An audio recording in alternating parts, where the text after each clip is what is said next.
It was a quiet night at St. Mary's Medical Center in Chicago. The dim glow of emergency lights flickered in the hallways, casting long, shifting shadows on the walls.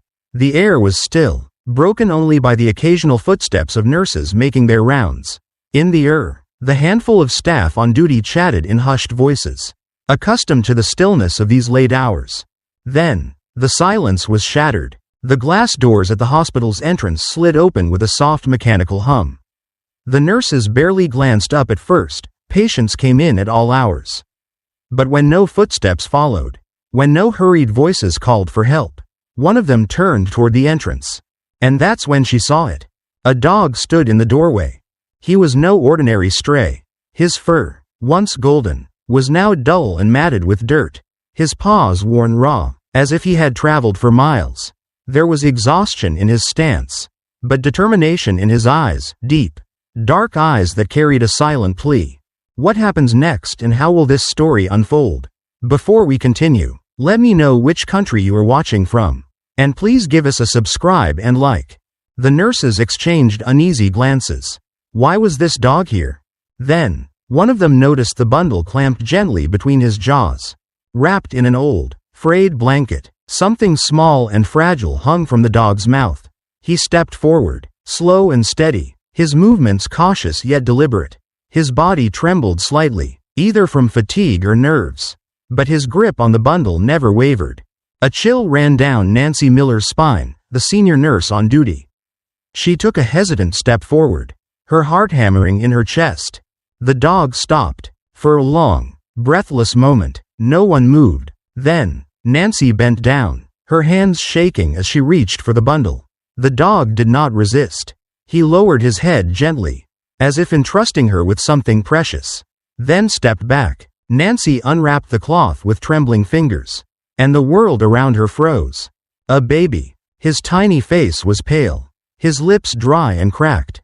His little chest rose and fell in shallow, uneven breaths. His fingers curled weakly against the air, his skin cold to the touch. A strangled gasp escaped Nancy's lips. Oh my God, it's a baby. The room erupted into chaos. A night turned upside down. The other nurses sprang into action. Dr. James Walker, the senior physician, came running, his expression shifting from confusion to alarm the moment he laid eyes on the infant. Get him to Trauma 1, he barked, already assessing the baby's condition.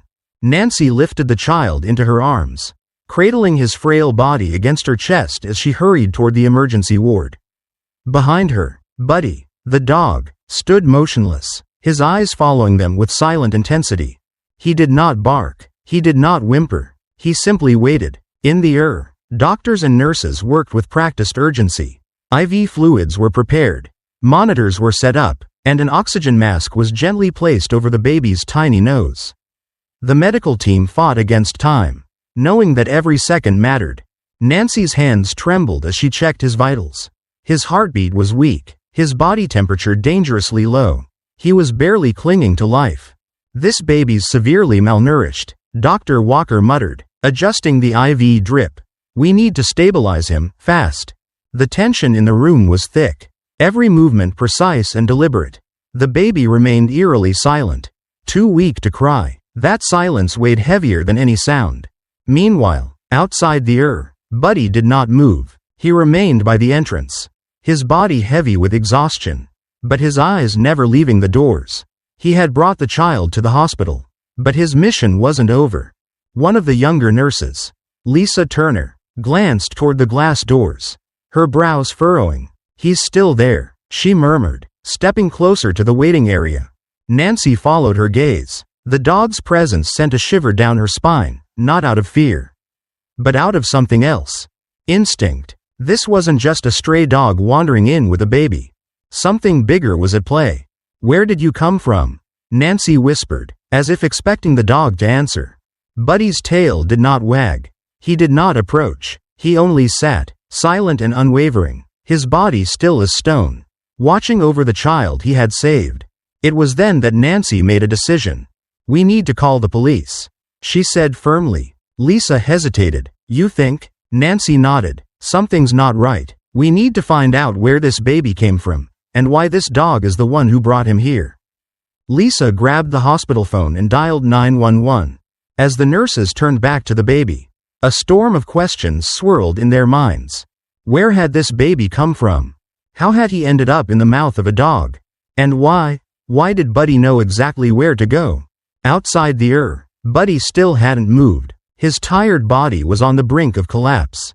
But his duty was not yet finished. He had delivered the baby safely. But until he knew the child was out of danger, he would not leave. The sound of sirens echoed in the distance, as the flashing red and blue lights of police cruisers illuminated the night. The mystery of Buddy and the abandoned baby was only beginning to unfold. The race against time. The emergency room at St. Mary's Medical Center had turned into a whirlwind of activity. The tiny, frail baby, barely clinging to life, lay on the hospital bed surrounded by doctors and nurses moving in rapid precision. Dr. James Walker stood at the head of the bed, issuing orders while his team worked frantically. "He's severely dehydrated," he said, his voice edged with urgency. "We need an IV now." A nurse, Lisa Turner, swiftly inserted the IV line into the baby's delicate hand, her fingers steady despite the tension in the air. Another nurse adjusted the oxygen levels, ensuring that the little one received the support he so desperately needed. Nancy Miller, the senior nurse, watched with a heavy heart. How had this baby survived for so long in such a condition? His skin was cold, his breathing shallow, and his heartbeat dangerously weak. The baby still hadn't cried. Nancy turned toward Dr. Walker. "Is that normal? Shouldn't he be crying?" Dr. Walker's jaw tightened. "He's too weak," he admitted. "His body is in survival mode. But he's fighting. He hasn't given up yet." Nancy swallowed hard. "He hasn't given up." She glanced at the entrance of the where Buddy, the mysterious dog, still sat unmoving, his dark eyes locked on the glass doors. His body sagged with exhaustion. But he remained vigilant, watching over the baby. Something about him unsettled Nancy, not in fear, but in sheer awe. Dogs didn't do this. They didn't carry dying babies to hospitals in the middle of the night. And yet, Buddy had. The police get involved. The screech of tires and the flash of red and blue lights outside signaled the arrival of the Chicago Police Department. The hospital doors slid open. Detective Mark Reynolds, a seasoned cop with years of experience in missing person cases, surveyed the with sharp, calculating eyes. Beside him, Officer Jake Simmons, younger and more eager, flipped open his notepad, already jotting down notes. Nancy approached them quickly. "You're the ones who called?" Mark asked. Nancy nodded. "It's a bizarre situation," she admitted. "A dog came into the hospital tonight, carrying a baby in its mouth. The child was severely malnourished. We have no idea where he came from." Jake blinked. "I'm sorry, did you say a dog brought the baby?" Nancy gestured toward the entrance. "See for yourself." Both officers turned toward the glass doors. There, sitting in the dim hospital lights, was Buddy. The dog had barely moved since he arrived. His fur was still coated in dust, his paws worn from whatever long journey he had taken. He was exhausted, but his gaze remained fixed on the as if he knew that his mission wasn't over. Mark frowned. "He doesn't look like an ordinary stray." Jake pulled out a handheld scanner and slowly approached the dog, keeping his voice calm. "Let's see if he's chipped." As soon as the officer neared, Buddy stepped back. His movements weren't aggressive, but there was clear hesitation, a reluctance to be touched by strangers. "He doesn't trust us," Mark murmured. Nancy crossed her arms. "That dog walked in here with a dying baby. I don't think he trusts just anyone." Mark turned back to her. "Where's the baby now?" "In the trauma ward," Nancy said. "He's still in critical condition." Mark exchanged a look with Jake. "We need to figure out where this kid came from. The dog is the only lead we have." Following Buddy's lead, the decision was made quickly. They would let Buddy lead them to the truth. With quiet caution, Mark approached the dog. "Hey, Buddy," he murmured, crouching down. "Can you take us to where you found the baby?" The dog didn't move. He simply stared at Mark, his breathing heavy from exhaustion. Then, after a long pause, he turned and began to walk. Mark straightened. "Follow him." Jake grabbed a leash from his patrol car, careful not to startle the animal, and hooked it around Buddy's neck. The dog allowed it but never slowed his pace. The officers followed as Buddy led them away from the hospital and into the darkened streets of Chicago. It wasn't random wandering. He knew exactly where he was going. Nancy, still inside the hospital, watched from the windows, a shiver running down her spine. Something told her that whatever they were about to find, it wouldn't be easy to forget. The House of Secrets. After nearly half an hour of walking, the surroundings began to change. The bright lights of the city faded, giving way to a more desolate part of town, the South Side. The once bustling streets turned into abandoned houses, broken fences, and overgrown yards. It was the kind of place people left behind. Finally, Buddy stopped. The officers followed his gaze to a run-down house, its front door hanging open, creaking in the night breeze. The windows were shattered, and the structure looked like it hadn't been lived in for years. Mark's instincts flared. "This is it," he murmured. Jake clicked on his flashlight. "Looks like no one's lived here in a while." Mark stepped forward, his hand on his holstered gun. "Let's go in." The door groaned as they pushed it open. Inside, the stench of neglect filled the air. The floor was covered in dust and discarded debris. The furniture was old and broken. It was clear someone had been living here, but not anymore. Jake moved his light across the room and stopped cold. In the corner of the house was a crib. A dirty, abandoned crib. Scattered around it were empty baby bottles, torn blankets, and an old stuffed animal coated in dust. Mark exhaled sharply. This is where the baby was. Then Jake spotted something else, a note, crumpled and left on a broken dresser. He carefully picked it up, reading the faded, scrawled handwriting aloud. "I can't take care of him anymore. I have no strength left. Buddy is all I have. I know he will do the right thing. Please forgive me." A heavy silence fell between them. Jake looked down at Buddy, now resting by the crib, his body too tired to stand any longer. Mark's mind raced. A mother, a baby, a dog left to care for a child. The questions were endless. Who was she? Where was she now? And how had this dog known to bring the baby to safety? Mark took out his radio. "We need to widen the search," he said grimly. "There's a woman out there who just gave up her child, and we need to find her before it's too late." Jake nodded. Then, from outside the house, a noise, a rustling sound. Someone was nearby. Mark and Jake exchanged a glance before moving toward the sound. The night was far from over, and the mystery was only just beginning. The search for the mother. The abandoned house held a silence that pressed against the officers like a weight. Detective Mark Reynolds and Officer Jake Simmons exchanged glances, their eyes drawn to the crumpled note in Jake's hands. "I can't take care of him anymore. I have no strength left. Buddy is all I have. I know he will do the right thing. Please forgive me." The words lingered in the air, carrying a mix of heartbreak and desperation. Meanwhile, Buddy, the loyal dog who had brought the baby to safety, remained curled up by the old crib, his body trembling from exhaustion. His job was done. He had saved the child.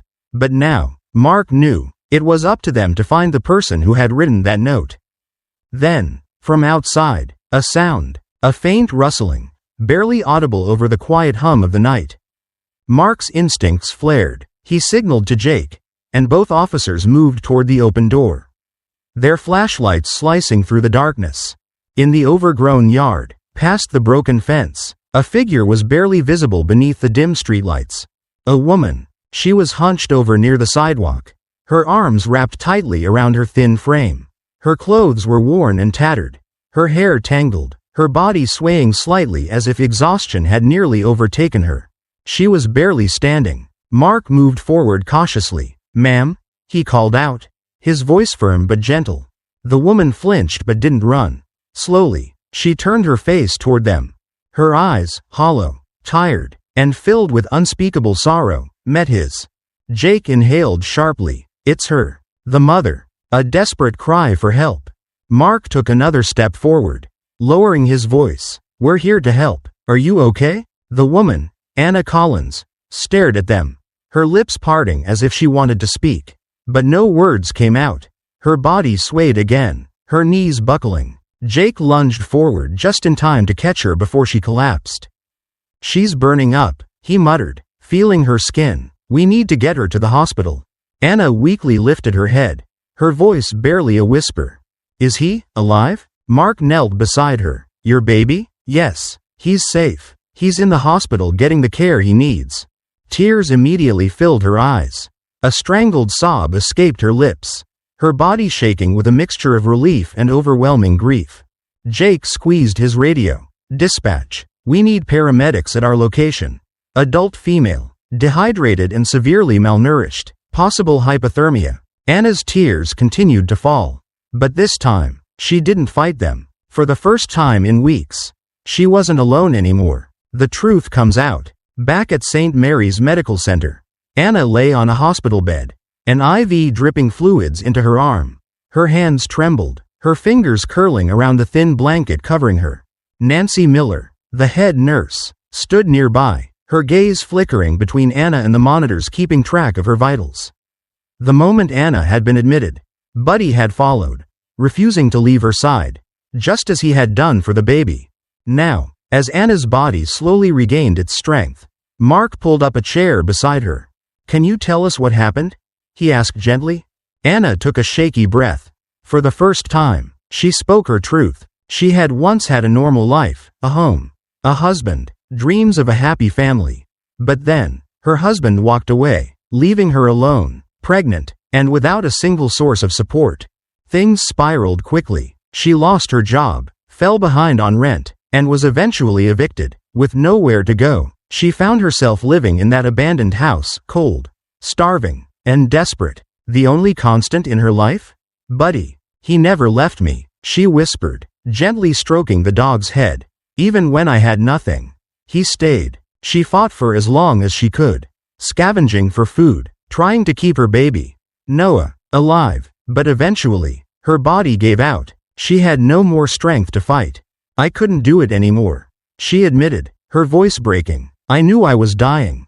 And I knew if I died, my baby would too. So she made the hardest decision of her life. She looked into Buddy's eyes and begged him to do what she could not. I told him to take Noah somewhere safe." Mark felt a lump form in his throat. "And he did." Anna nodded, tears slipping down her face. "I knew he would." Nancy wiped her own eyes discreetly. How had this woman survived so long? How had she endured this nightmare alone?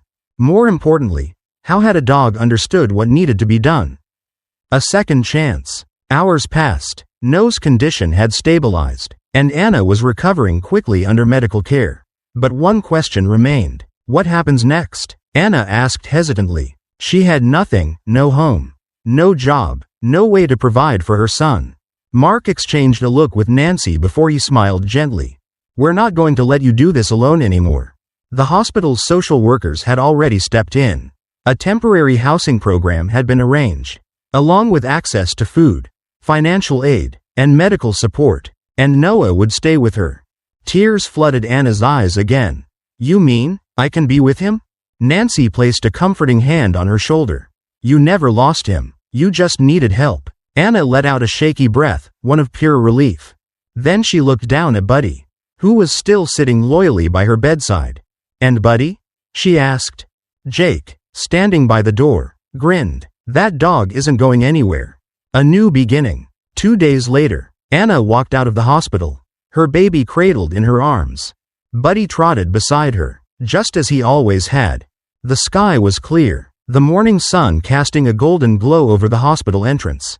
For the first time in what felt like forever, Anna breathed freely. Her nightmare was over. She had her son. She had her best friend.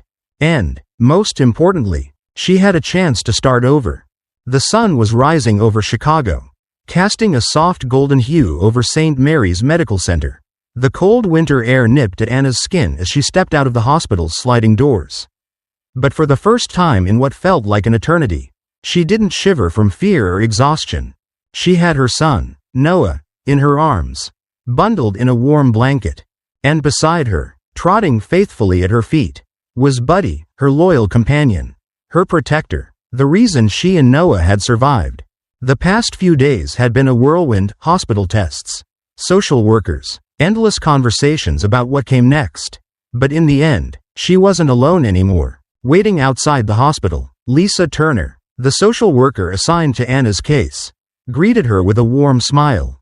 "We've secured a place for you at the Hope Haven shelter," Lisa said. "It's temporary housing, but it's safe, warm, and they have programs to help you get back on your feet." Anna nodded, the reality of her new situation still sinking in. She had spent so long struggling, so long surviving day by day, that the idea of actually having a home again felt almost unbelievable. "And Buddy?" she asked, her voice hesitant. Lisa chuckled. "He comes with you, of course. That dog is family." Anna let out a small, breathy laugh, the first genuine smile she had worn in months. She glanced down at Buddy, who wagged his tail softly, as if he somehow understood every word, returning to a life she thought she lost. The ride to Hope Haven shelter was quiet, as Anna gazed out the window, Noah sleeping peacefully in her arms. She thought about everything that had led to this moment. Losing her home, living in an abandoned house, cold and starving. The moment she realized she couldn't go on anymore. The look in Buddy's eyes as she begged him to take Noah to safety. And now, here she was, not just alive, but given a second chance. When they arrived at the shelter, Anna hesitated at the entrance, gripping Noah a little tighter. Lisa noticed and placed a comforting hand on her shoulder. "You don't have to be afraid anymore. You're safe." Anna took a deep breath and stepped inside, adjusting to a new life. Hope Haven shelter wasn't just a place to stay, it was a place to rebuild. The small room Anna was given wasn't fancy, but it had a bed, clean sheets, a crib for Noah, and warmth, something she hadn't known in far too long. For the first time in months, she didn't have to sleep on the cold, hard floor. The shelter staff were kind, offering her warm meals, fresh clothes, and resources to help her get back on her feet.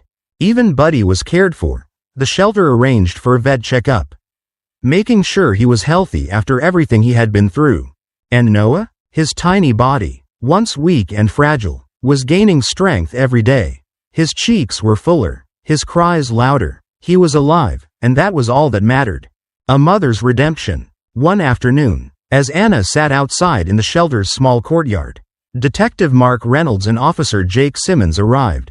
She stood as they approached, Buddy immediately moving to her side protectively. Mark smiled. "Relax, we just wanted to check in on you." Anna exhaled, her shoulders lowering. I don't know how to thank you." "You don't have to," Jake said, "but there's something we wanted you to know." Anna furrowed her brows. "We found your husband," Mark said. Her breath hitched. "The man who abandoned you and Noah. We traced him to another city. He's been living comfortably while you and your son were out on the streets." Anna clenched her jaw. The anger, the pain, the betrayal, it all came rushing back. Mark studied her reaction carefully. "You don't have to face him. But if you want, you have a legal case against him. You and Noah deserve support. He can't just walk away from his responsibility." Anna swallowed hard. I don't know." She had spent so long just trying to survive. The thought of fighting back had never crossed her mind. "You don't have to decide now," Jake said gently. "Just know that you're not alone anymore." Anna looked down at Noah, then at Buddy, who had never left her side. For the first time in a very long time, she felt strong. Maybe she wouldn't be a victim anymore. Maybe it was time to fight for a better future. A family reunited. A few weeks passed, and things began to change. Anna enrolled in a job training program at the shelter. With Lisa's help, she applied for stable housing. And Noah? He continued to grow stronger every day. One evening, as the sun set, Anna sat in the shelter's courtyard, Noah cooing in her arms while Buddy, Lisa approached with an envelope in her hand. "What's this?" Anna asked. Lisa smiled. "Something good." Anna hesitantly opened the letter. Her hands shook as she read the words. She had been approved for permanent housing. A real home. Tears filled her eyes as she looked down at Noah. "We did it, baby," she whispered. Buddy let out a soft whimper, nudging her hand. She laughed, running her fingers through his fur. "And you too, Buddy. We wouldn't be here without you." The sun dipped below the horizon, casting a warm glow over them. Anna had been to the lowest depths of despair. But now, she had climbed her way out. She had her son. She had hope. And through it all, she had Buddy. the dog who had never given up on her. The seasons change, and with them, so did Anna's life. Months had passed since the night Buddy carried Noah to safety. Since she had been found, weak and lost, near that abandoned house. Now, as she looked around at the life she had built, she could barely recognize the woman she had been back then. She was no longer a desperate mother clinging to survival. She was strong, independent, and full of hope. Noah was growing fast, his laughter filling their tiny apartment. And Buddy, her guardian angel, was still by her side, watching over them just like he always had. But today, something was different. Today, they were finally going home. "Are you ready?" Lisa Turner, her caseworker, asked as they stood outside a cozy two-bedroom house on the quiet outskirts of Chicago. Anna exhaled, gripping Noah's tiny hand as she stared at the front door. It wasn't fancy. The paint was a little faded. The porch had a few creaky boards. And the yard needed some care, but to her, it was perfect. Because it was hers. Tears burned at the edges of her eyes. "I never thought I'd have this again." Lisa smiled warmly. "You worked for this, Anna. You and Noah deserve a home." Beside her, Buddy let out a happy woof, his tail wagging as if he, too, understood what this meant. A fresh start, a place to grow, a place where they would never feel afraid again. Anna looked down at Noah, then at Buddy, and finally back at Lisa. "Let's go inside." The moment she stepped through the door, Anna knew this was home. The living room had space for Noah to play. The kitchen had enough room for them to share meals together. And upstairs, in a small but warm and safe bedroom, there was a real bed waiting for her.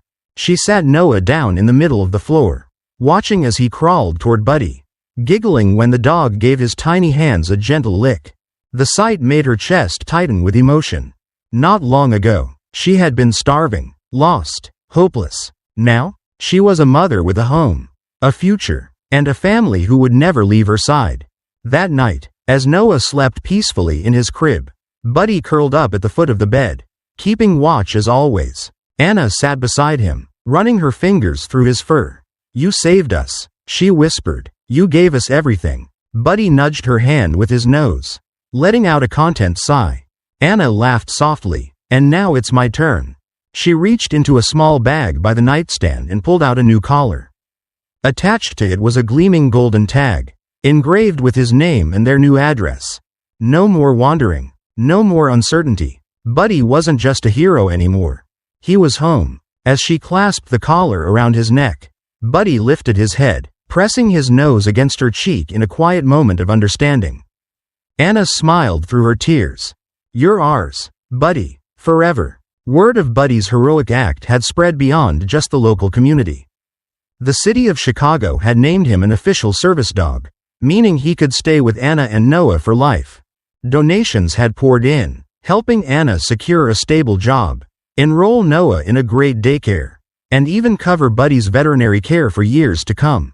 But for Anna, none of that mattered as much as the love they shared. This dog, this incredible, selfless, one-of-a-kind dog, had saved her family. And now, they would never be apart. A year later, Anna sat on the front porch of her home, sipping coffee as she watched Noah, now a toddler, running around the yard with Buddy at his side.